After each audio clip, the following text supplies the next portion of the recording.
ಕರ್ತನಲ್ಲಿ ಪ್ರೀತಿಯುಳ್ಳ ದೇವ ಜನರೇ, ನಿಮ್ಮೆಲ್ಲರಿಗೂ ಕ್ರಿಸ್ತನ ಸುಮಧುರ ನಾಮದಲ್ಲಿ ಮತ್ತೊಮ್ಮೆ ನಿಮಗೆ ಪ್ರೀತಿಯ ವಂದನೆಯನ್ನು ತಿಳಿಸ್ತೇನೆ ಮತ್ತು ಈ ಸತ್ಯವೇದದ ಅಧ್ಯಯನಕ್ಕೆ ನಿಮಗೆ ಪ್ರೀತಿಪೂರ್ವಕವಾಗಿ ಕ್ರಿಸ್ತ ವಂದನ ಕನ್ನಡ ಚರ್ಚ್ ನಿಮಗೆ ಸ್ವಾಗತಿಸುತ್ತದೆ. ಈ ಸಂಧ್ಯಾ ಆರಾಧನೆಗೆ ನಮ್ಮನ್ನು ಸಿದ್ಧ ಮಾಡಿಕೊಳ್ಳುವ ಹಾಗೆ ಶಿರಗಳನ್ನು ಭಾಗಿಸಿ ಪ್ರಾರ್ಥನೆ ಮಾಡೋಣ. ಸೃಷ್ಟಿಕರ್ತನಾದಂಥ ನಮ್ಮ ದೇವರೇ, ನಾವು ನಿನ್ನ ಸೃಷ್ಟಿಗಳು. ಈ ಸೃಷ್ಟಿಯಲ್ಲಿ ಕಾರ್ಗತ್ತಲು ಕವಿದಿದೆ, ಪಕ್ಷಿಗಳು ಗೂಡನ್ನು ಸೇರಿವೆ, ಸಮುದ್ರದ ಅಲೆಗಳು ಬೋರ್ಗರೆಯುತ್ತಿವೆ, ಆಕಾಶದ ನಕ್ಷತ್ರಗಳು ಈ ರಾತ್ರಿ ವೇಳೆಯಲ್ಲಿ ಹೊಳೆಯುತ್ತಿವೆ. ದೇವ, ಮಾನವ ಸೃಷ್ಟಿಗಳಾದಂಥ ನಾವು ಕೂಡ ಈ ರಾತ್ರಿ ವೇಳೆಯಲ್ಲಿ ನಿನ್ನನ್ನ ಸ್ತುತಿಸುತ್ತೇವೆ, ಘನವನ್ನು ಸಲ್ಲಿಸುತ್ತೇವೆ, ಮಹಿಮೆಯನ್ನು ಸಲ್ಲಿಸುತ್ತೇವೆ.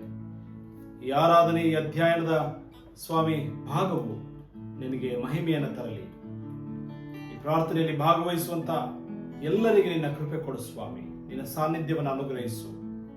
ಕಷ್ಟದಲ್ಲಿ, ತೊಂದರೆಯಲ್ಲಿ, ಸಮಸ್ಯೆಯಲ್ಲಿ, ಕಣ್ಣೀರಿನಲ್ಲಿ ದೇವರ ಪ್ರಾರ್ಥನೆಯಲ್ಲಿ ಭಾಗವಹಿಸುವುದಾದರೆ ಅವರ ಪ್ರಾರ್ಥನೆಯನ್ನು ನಿನಗೆ ಕೇಳು ಸ್ವಾಮಿ. ಅವರಿಗೆ ಸದುತ್ತರವನ್ನು ಕೊಡು ದೇವರೇ. ಸತ್ಯವೇದದ ಅಧ್ಯಯನದ ಕೂಟ ಹೊಸ ಆಶೀರ್ವಾದವನ್ನು ತರಲಿ ಸ್ವಾಮಿ. ಪ್ರಾರ್ಥನೆ ಕೇಳಿದಕ್ಕಾಗಿ ಸ್ತೋತ್ರ. ಯೇಸು ಸ್ವಾಮಿ ಹೆಸರಿನಲ್ಲಿ ಪ್ರಾರ್ಥಿಸುತ್ತೇವೆ ನಮ್ಮ ದೇವರೇ, ಆಮೆನ್. ಪ್ರೀತಿಯ ದೇವ ಜನರೇ, ದೇವರ ಬಳಿಗೆ ನಾವು ಸ್ತುತಿ ಸ್ತೋತ್ರಗಳಿಂದ ಬರೋಣ. ದೇವರಡೆಗೆ ನಾವು ಘನಮಾನವನ್ನು ಸಲ್ಲಿಸೋಣ. ಹಾಡುವ ಸಂಗೀತಗಳಲ್ಲಿ ಸ್ತುತಿಪೆ ತಂದೆ ದೇವ ನಿನ್ನ ನಾಮ ಮಹಿಮೆಯ ಎಂಬಂತ ಸಂಗೀತವನ್ನು ಹಾಡುವುದರೊಂದಿಗೆ ನಾವು ದೇವರನ್ನ ಸ್ತೋತ್ರ ಮಾಡೋಣ. ಸ್ತುತಿಪೆ ತಂದೆ ದೇವ ನಿನ್ನ ನಾಮ ಮಹಿಮೆಯ ಬಂಧು ಮಿತ್ರ ಕುಲಗುರುವೇ ನಿನ್ನನ್ನೇ ಕೊಂಡಾಡುವೆ. ಸ್ತುತಿಪೆ ತಂದೆ ದೇವ ನಿನ್ನ ನಾಮ ಮಹಿಮೆಯ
ಪ್ರೀತಿಯುಳ್ಳ ದೈವಜನರೇ, ನಮ್ಮ ಕ್ರಿಸ್ತನನ್ನ ಜಯಧ್ವನಿಯಿಂದ ನಾವು ಸ್ತುತಿಸೋಣ.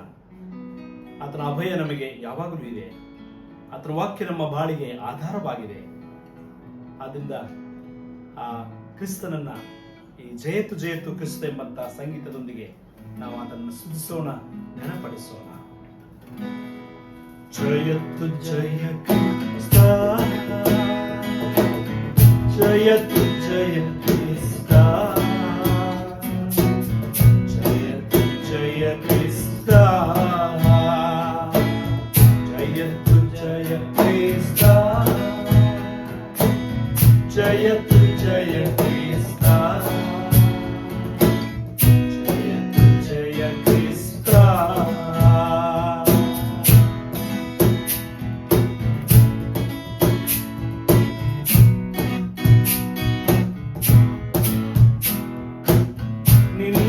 ನಾಮವು ನನಗೆ ರಕ್ಷೆಯು ಅಭಯಕ್ಕಾಧಾರ,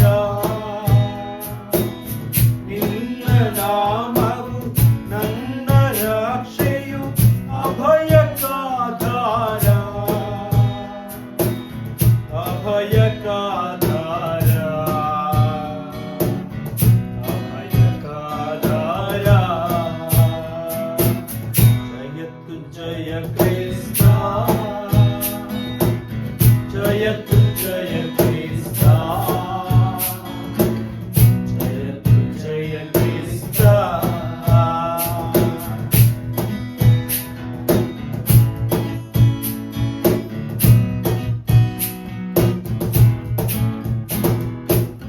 ನಿನ್ನ ವಾಕ್ಯವು ನನಗೆ ದೀಪವು ಬಾಳಿಗಾಧಾರ, ನಿನ್ನ ವಾಕ್ಯವು ನನಗೆ ದೀಪವು ಬಾಳಿಗಾಧಾರ, ಬಾಳಿಗಾಧಾರ, ಬಾಳಿಗಾಧಾರ. ಜಯತು ಜಯ ಕ್ರಿಸ್ತ, ಜಯತು ಜಯ ಕ್ರಿಸ್ತ, ಜಯತು ಜಯ ಕ್ರಿಸ್ತ.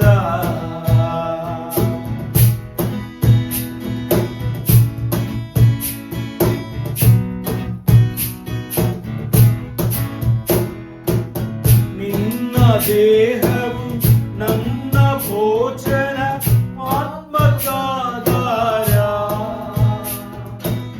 ನಿನ್ನ ದೇಹವು ನನ್ನ ಭೋಜನ ಆತ್ಮಕ್ಕಾಧಾರ, ಆತ್ಮಕ್ಕಾಧಾರ, ಆತ್ಮಕ್ಕಾಧಾರ. ಜಯತು ಜಯ ಕ್ರಿಸ್ತ, ಜಯತು ಜಯ ಕ್ರಿಸ್ತ, ಜಯತು ಜಯ ಕ್ರಿಸ್ತ, ಜಯತು ಜಯ ಕ್ರಿಸ್ತ, ಜಯತು ಜಯ ಕ್ರಿಸ್ತ. ಪ್ರೀತಿಯುಳ್ಳ ದೇವಜನರೇ, ದೇವರ ಕೃಪೆ ಅದು ಶಾಶ್ವತವಾದದ್ದು, ಸಂಪೂರ್ಣವಾದದ್ದು. ನಮ್ಮ ಬಾಳಿಗೆ ಬೆಳಕನ್ನ, ಕೃಪೆಯನ್ನು ನೀಡುವಂಥದ್ದು. ಆದ್ರಿಂದ ಸಂಪೂರ್ಣವಾದಂಥ ದೇವರ ಕೃಪೆಯನ್ನು ಆವರಿಸೋಣ, ದೇವರ ಕೃಪೆ ಮೇಲೆ ಅವಲಂಬಿಸೋಣ, ಆತನ ಮೇಲೆ ನಂಬಿಕೆ ಇಟ್ಟು ಸಂಪೂರ್ಣವಾದ ನಿನ್ನ ಕೃಪೆ, ಶಾಶ್ವತವಾದ ನಿನ್ನ ಕೃಪೆ ಎಂಬ ಗೀತೆಯನ್ನು ಹಾಡುವುದರ ಮೂಲಕ ದೇವರನ್ನು ನಾವು ಮಹಿಮೆ ಪಡಿಸೋಣ. ಸಂಪೂರ್ಣವಾದ ನಿನ್ನ ಕೃಪೆ, ಶಾಶ್ವತವಾದ ನಿನ್ನ ಕೃಪೆ, ಸಂಪೂರ್ಣವಾದ ನಿನ್ನ ಕೃಪೆ, ಶಾಶ್ವತವಾದ ನಿನ್ನ ಕೃಪೆ. ಬಾಳಿಗೆ ಬೆಳಕನು, ಬಾಳಿಗೆ ಬೆಳಕನು ನೀಡಿದಂತ ನಿನ್ನ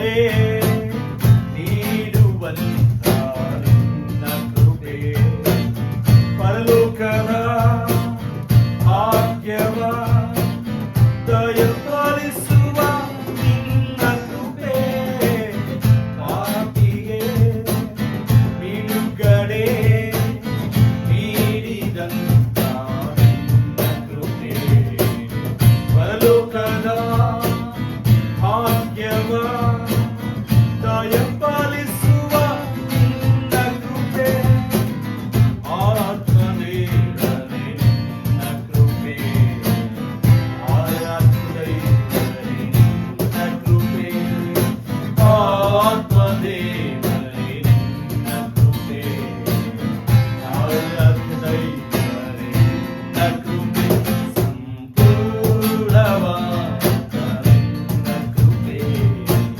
ಶಾಶ್ವತವಾದ ನಿನ್ನ ಕೃಪೆ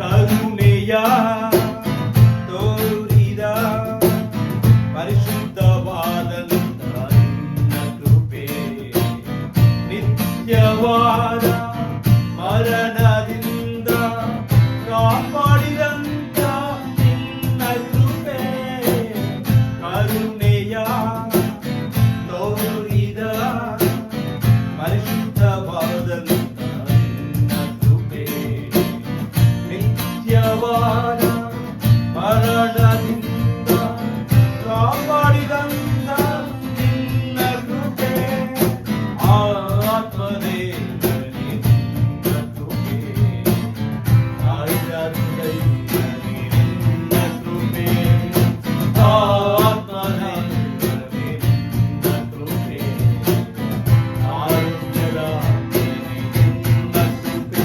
ಸಂಪೂರ್ಣವಾದ ನಿನ್ನ ಕೃಪೆ ಶಾಶ್ವತವಾದ ನಿನ್ನ ಕೃಪೆ ಸಂಪೂರ್ಣವಾದ ನಿನ್ನ ಕೃಪೆ ಶಾಶ್ವತವಾದ ನಿನ್ನ ಕೃಪೆ ಬಾಳಿಗೆ ಬೆಳಕನ್ನು ನೀಡಿದಂತ ನಿನ್ನ ಕೃಪೆ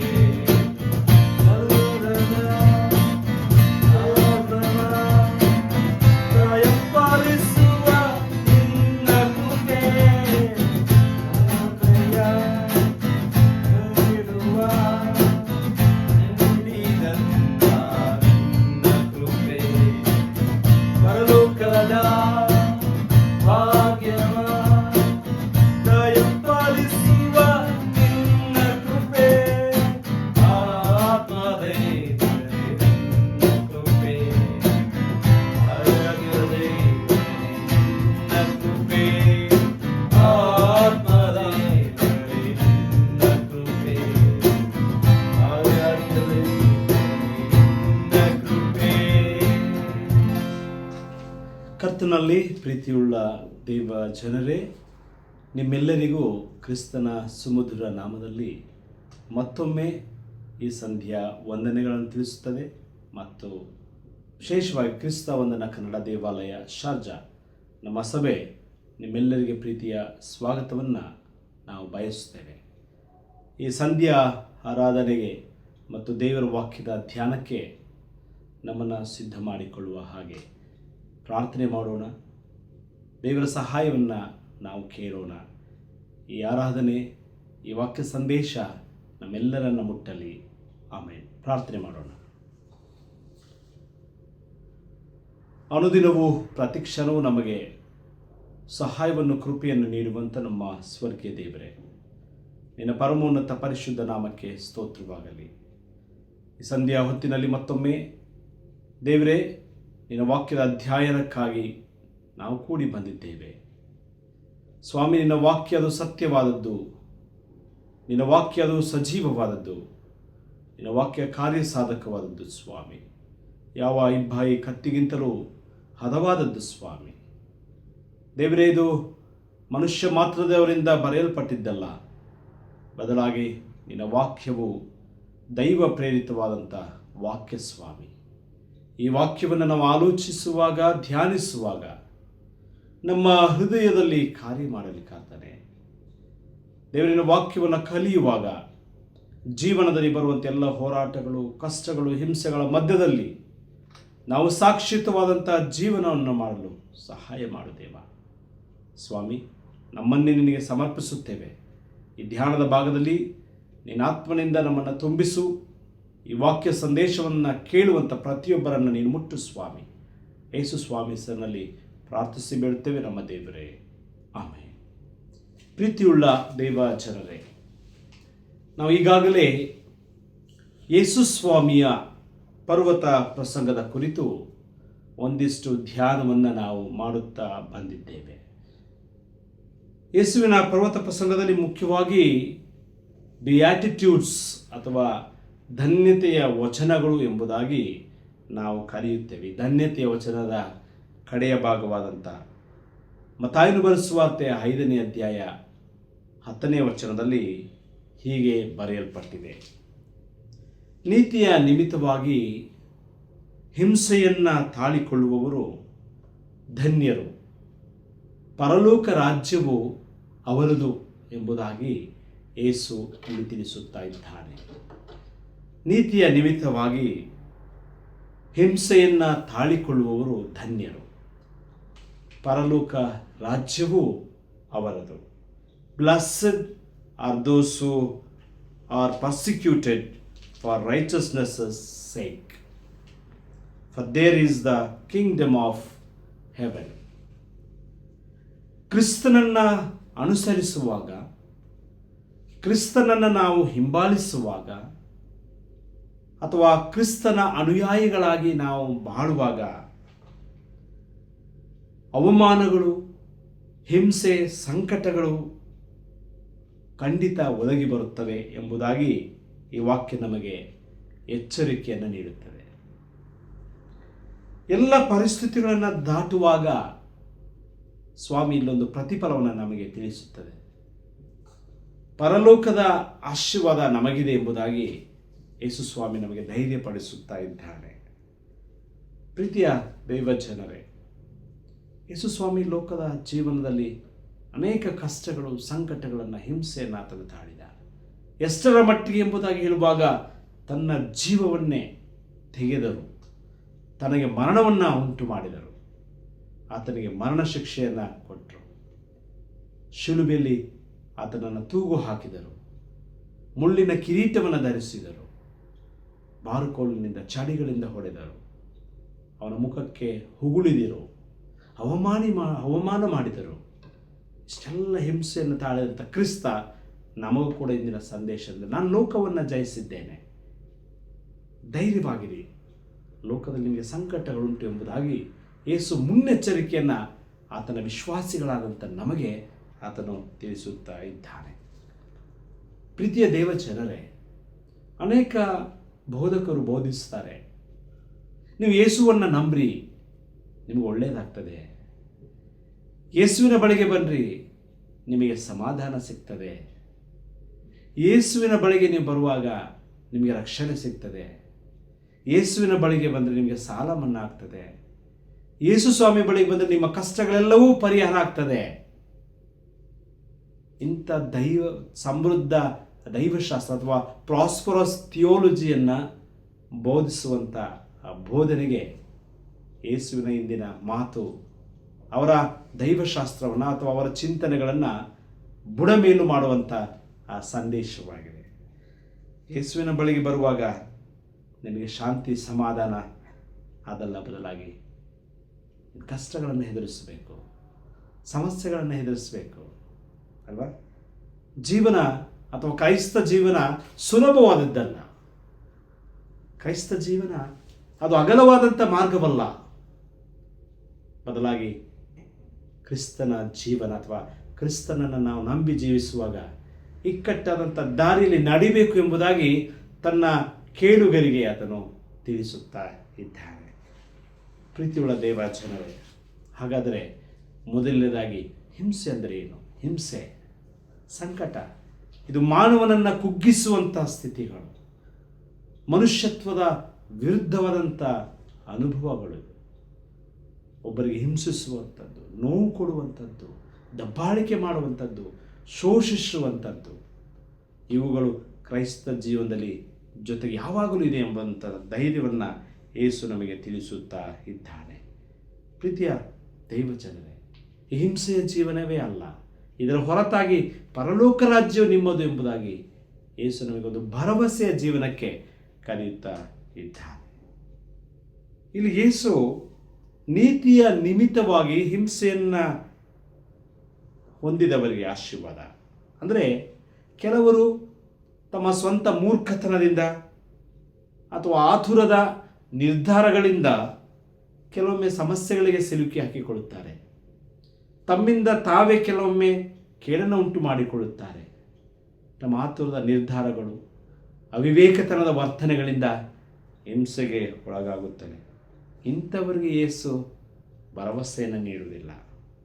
ಬದಲಾಗಿ ಯೇಸುವಿನ ಭರವಸೆ ಯಾವುದೆಂದರೆ, ನೀತಿಯ ನಿಮಿತ್ತವಾಗಿ ಹಿಂಸೆಯನ್ನು ಎದುರಿಸುವಂಥವರಿಗೆ ಇಲ್ಲಿ ಧೈರ್ಯವನ್ನು, ಸಾಂತ್ವನವನ್ನು ಯೇಸು ಅಲ್ಲಿ ತಿಳಿಸುತ್ತಾ ಇದ್ದಾರೆ. ಅದರಿಂದ ಮೊದಲನೇ ಪೇತ್ರನ ಪತ್ರಿಕೆ 2ನೇ ಅಧ್ಯಾಯ 20ನೇ ವಚನದಲ್ಲಿ ಹೀಗೆ ಬರೆಯಲ್ಪಟ್ಟಿದೆ: ತಪ್ಪು ಮಾಡಿ ಗುದ್ದು ತಿನ್ನುವುದರಲ್ಲಿ ನೀವು ತಾಳ್ಮೆಯಿಂದ ಇದ್ದರೆ ಅದರಿಂದ ಏನು ಕೀರ್ತಿ ಎಂಬುದಾಗಿ. For what credit is it if when you are beaten for your faults you take it patiently ಅಲ್ವಾ? ನೀವು ಪಾಪರಹಿತವಾದಂಥ ಕಠಿಣವಾಗಿ ನಡೆಸಿಕೊಂಡಾಗ, ನೀವು ಪಾಪ ಮಾಡಿ ತಪ್ಪು ಮಾಡಿ ನೀವು ಶಿಕ್ಷೆಗೆ ಒಳಗಾದರೆ ಆ ತಾಳ್ಮೆ ಅದು ಕೀರ್ತಿಗೆ ಯೋಗ್ಯವಲ್ಲ. ನೀತಿಯ ನಿಮಿತ್ತವಾಗಿ ನಾವು ಹಿಂಸೆಯನ್ನು ಸಹಿಸಿಕೊಂಡಾಗ ದೇವರ ಆಶೀರ್ವಾದ ನಮಗಿದೆ ಎಂಬುದಾಗಿ ದೇವರ ವಾಕ್ಯ ತಿಳಿಸುತ್ತಾ ಇದೆ. ಪ್ರೀತಿಯುಳ್ಳ ದೇವ ಜನರೇ, ಅದೇ ಪತ್ರಿಕೆ ಪೇತ್ರನ ಪತ್ರಿಕೆ ಮೊದಲನೇ ಪೇತ್ರನ ಪತ್ರಿಕೆ 4ನೇ ಅಧ್ಯಾಯ 16ನೇ ವಚನದಲ್ಲಿ ಹೀಗೆ ಬರೆಯಲ್ಪಟ್ಟಿದೆ: ಕ್ರೈಸ್ತನಾಗಿ ಬಾಧೆಪಟ್ಟರೆ ಅವರು ನಾಚಿಕೆ ಪಡದೆ ಆ ಹೆಸರಿನಿಂದಲೇ ದೇವರನ್ನು ಘನಪಡಿಸಲಿ. ಅಂದರೆ ತಮ್ಮಿಂದ ತಾವೇ ತೆಗೆದುಕೊಂಡ ಕಷ್ಟ ಹಿಂಸೆಗಳಿಂದ ದೇವರು ನಮ್ಮನ್ನು ಆಶೀರ್ವದಿಸ್ತಾನೆ ಎಂಬುದಾಗಿ ಅನೇಕರು ಹೇಳ್ತಾರೆ. ಕಷ್ಟಗಳು ಬರ್ತದೆ, ತೊಂದರೆ ಇದೆ, ದೇವರು ಶೋಧನೆಗಳು ಕೊಟ್ಟಿದ್ದಾನೆ ಎಂಬುದಾಗಿ ನೆನೆಸ್ತಾರೆ. ಈ ಕಷ್ಟಗಳು ಕ್ರಿಸ್ತನಿಗಾಗಿ ಅನುಭವಿಸುವಂಥ ಕಷ್ಟಗಳು. ಈ ಕಷ್ಟಗಳು ದೇವರಿಗಾಗಿ ನಿಲ್ಲುವಾಗ ಬರುವಂಥ ಕಷ್ಟಗಳ ಬಗ್ಗೆ ಈ ವಾಕ್ಯ ನಮಗೆ ತಿಳಿಸುತ್ತಾ ಇದೆ.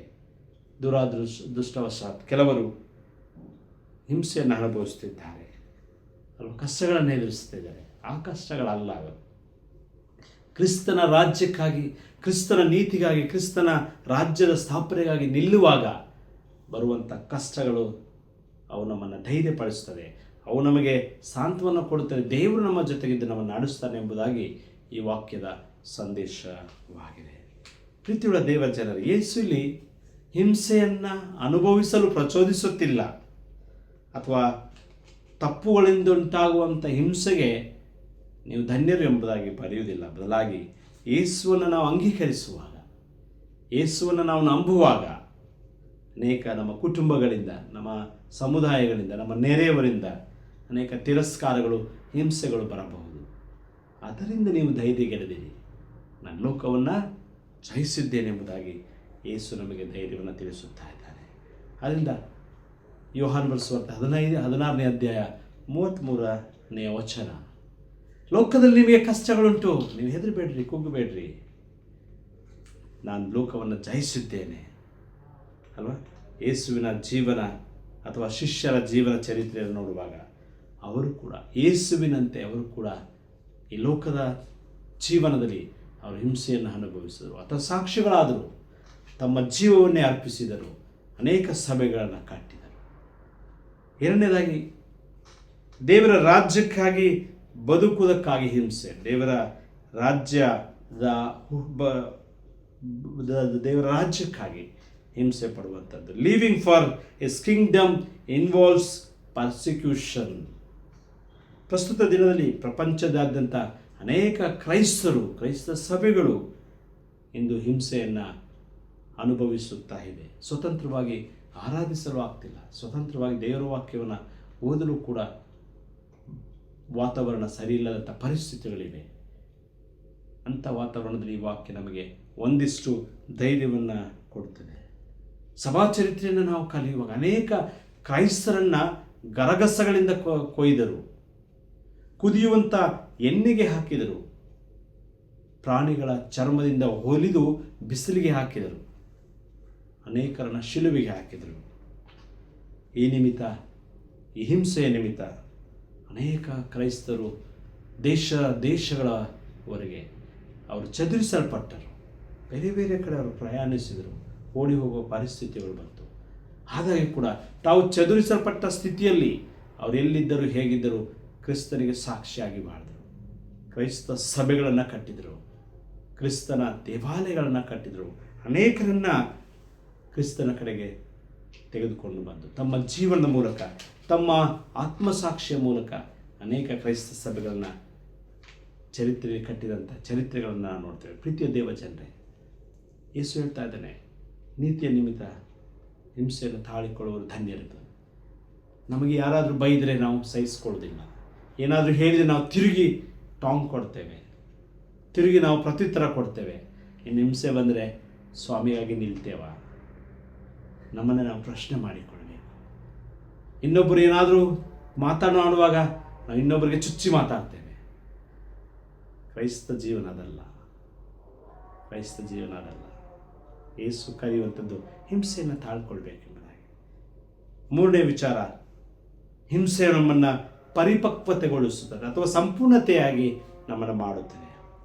ಮನುಷ್ಯನ ಜೀವನದಲ್ಲಿ ಕಷ್ಟಗಳು, ಸಮಸ್ಯೆಗಳು, ನೋವುಗಳು ಬರುವಾಗ, ಕ್ರಿಸ್ತನಿಗೆ ಸಾಕ್ಷಿಯಾಗಿ ನಿಲ್ಲುವಾಗ ದೇವರು ನಮ್ಮ ಜೊತೆಗಿದ್ದು ನಮಗೆ ತಾಳ್ಮೆಯನ್ನು ಕಲಿಸುತ್ತಾನೆ, ನಮ್ಮನ್ನು ಪರಿಪೂರ್ಣತೆಗೆ ನಡೆಸಿಕೊಂಡು ಹೋಗುತ್ತಾನೆ. ಈ ಸಮಸ್ಯೆಗಳು, ಸಂಕಟಗಳು, ಹಿಂಸೆಗಳು ಅವು ಜೀವನದ ಪರೀಕ್ಷೆಗಳು ಮಾತ್ರ. ಆ ಪರೀಕ್ಷೆಗಳನ್ನು ನಾವು ಗೆದ್ದಾಗ ನಮಗೆ ದೇವರ ರಾಜ್ಯದ ಅಭಯ ಅಥವಾ ಭರವಸೆಯನ್ನು ಯೇಸುವಲ್ಲಿ ನಮಗೆ ತಿಳಿಸುತ್ತಾ ಇದ್ದಾನೆ. ಮತ್ತೊಂದು ವಿಷಯ, ಹಿಂಸೆ ಎಂಬುದಾಗಿ ಹೇಳುವಾಗ ಇದು ಬೀಜಕ್ಕೆ ಹೋಲಿಸಲಾಗಿದೆ. It is a seed, persecution as seed ಎಂಬುದಾಗಿ ಯೇಸು ಹೇಳ್ತಾ ಇದ್ದಾನೆ. 12ನೇ ಯೋಹಾನ ಬರೆಸುವ 24ನೇ ವಚನದಲ್ಲಿ, ಗೋಧಿಯ ಕಾಳು ನೆಲಕ್ಕೆ ಬಿದ್ದು ಸಾಯದಿದ್ದರೆ ಅದು ಒಂದೇ ಆಗಿ ಉಳಿಯುತ್ತದೆ ಅಲ್ವಾ? ಹಿಂಸೆ, ಸಂಕಟಗಳು ಕೂಡ ಹಾಗೆ. ಆ ಗೋಧಿ ತನ್ನನ್ನು ಕಳೆದುಕೊಳ್ತದೆ, ಅದು ಮಣ್ಣಿನಲ್ಲಿ ಸತ್ತು ಹೋಗ್ತದೆ. ಸತ್ತಾಗ ಅದು ಹೊಸ ಜೀವವನ್ನು ಪಡೆಯುತ್ತದೆ, ಅನೇಕ ಕಾಳುಗಳನ್ನು ಉತ್ಪತ್ತಿ ಮಾಡುತ್ತದೆ. ಈ ಹಿಂಸೆ, ನೋವುಗಳೆಲ್ಲ ಹಾಗೆ. ಆ ಹಿಂಸೆಯನ್ನು ಪಟ್ಟಾಗಲೂ ಕೂಡ ಅನೇಕರನ್ನು ಕ್ರಿಸ್ತನ ಸಾಕ್ಷಿಗೆ ಎದ್ದೇಳಿಸಬೇಕು, ಸ್ಫೂರ್ತಿಯಾಗಿ ಬಾಳಬೇಕೆಂಬುದಾಗಿ ಈ ವಾಕ್ಯ ನಮಗೆ ತಿಳಿಸುತ್ತಾ ಇದೆ. ಆದ್ದರಿಂದ ಈ ಲೋಕದ ಸಂಕಟಗಳು, ಈ ಲೋಕದ ಸಮಸ್ಯೆಗಳು, ತೊಂದರೆಗಳು ಅದು ತಾತ್ಕಾಲಿಕವಾದದ್ದು. ದೇವರ ರಾಜ್ಯದ ಯಾವಾಗಲೂ ಕೂಡ ಶಾಶ್ವತವಾದದ್ದು. ಆ ಶಾಶ್ವತವಾದಂಥ ರಾಜ್ಯವನ್ನು ನಾವು ನೋಡಿ ಈ ಹಿಂಸೆಗೆ ನಾವು ಹೆದರದೆ, ಈ ನೋವಿಗೆ ನಾವು ಕುಗ್ಗದೆ ಸ್ವಾಮಿಗೆ ಸಾಕ್ಷಿಗಳಾಗಿ ಬಾಳಲು ಈ ವಾಕ್ಯ ನಮಗೆ ಕರೆ ಕೊಡುತ್ತದೆ.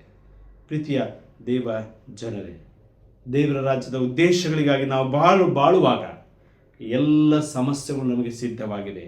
ಅದನ್ನು ನಾವು ಮರೆಯಬಾರದು, ನಾವು ಅನುಭವಿಸಬೇಕು, ನಾವು ಮುಂದೆ ಸಾಗಬೇಕಾಗಿದೆ.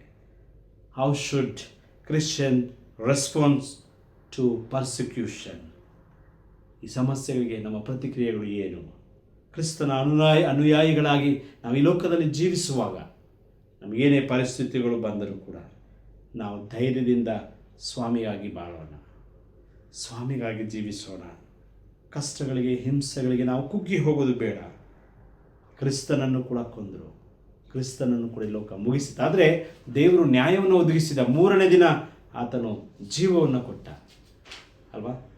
ಈ ಲೋಕ ಅನ್ಯಾಯದ ತೀರ್ಪನ್ನು ಕೊಟ್ಟಿತು.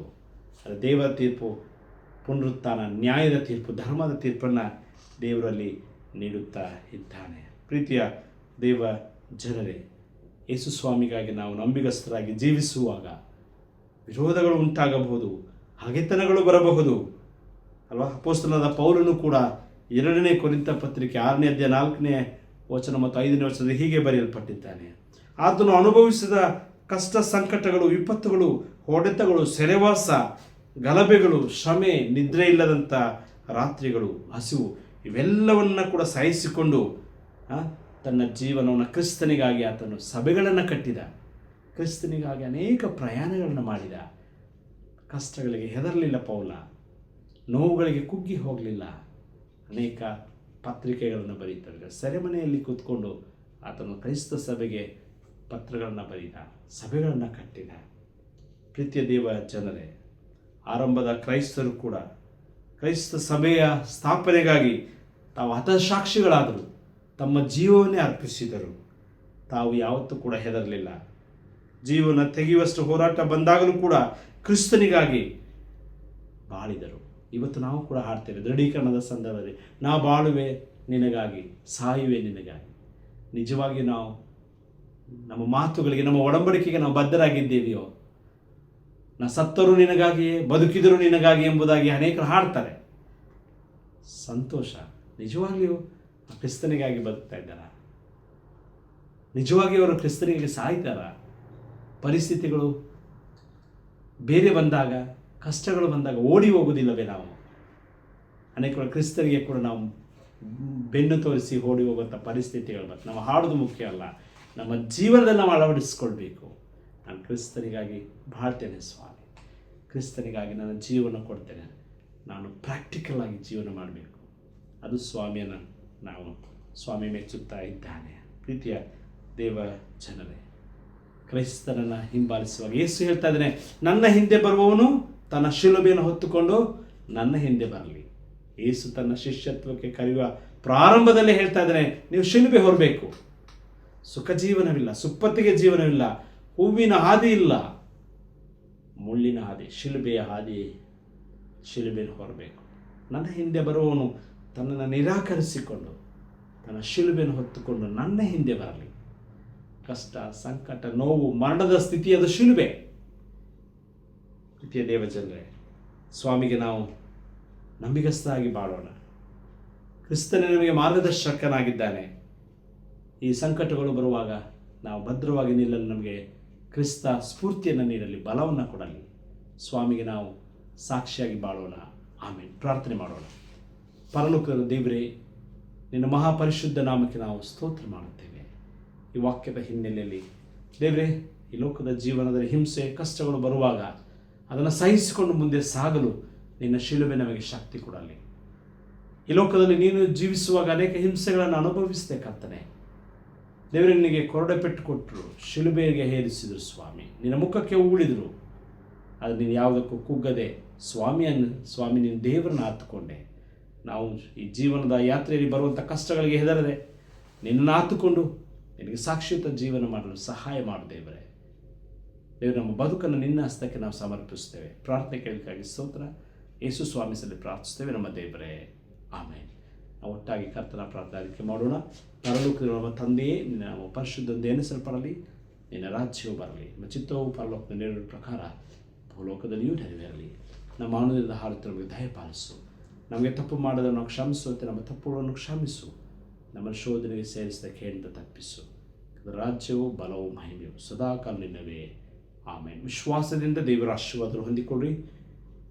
ನಮ್ಮ ಕರ್ತನಾದ ಯೇಸು ಕ್ರಿಸ್ತರ ಕೃಪೆ, ತನ್ನ ದೇವರ ಪ್ರೀತಿ, ಪರಿಶುದ್ಧಾತ್ಮನ ನಡೆಸುವಿಕೆ, ಶಾಂತಿ, ಸಮಾಧಾನ ಈಗಲೂ ಯಾವಾಗಲೂ ನಿಮ್ಮೆಲ್ಲರ ಸಂಗ ನಿರಂತರವೂ ನೆಲೆಯಾಗಿರಲಿ. ಆಮೇಲೆ. Thank you. ದೇವರು ನಿಮ್ಮೆಲ್ಲರನ್ನ ಆಶೀರ್ವಾದ ಮಾಡಿ ನಡೆಸಲಿ. ಆಮೇಲೆ.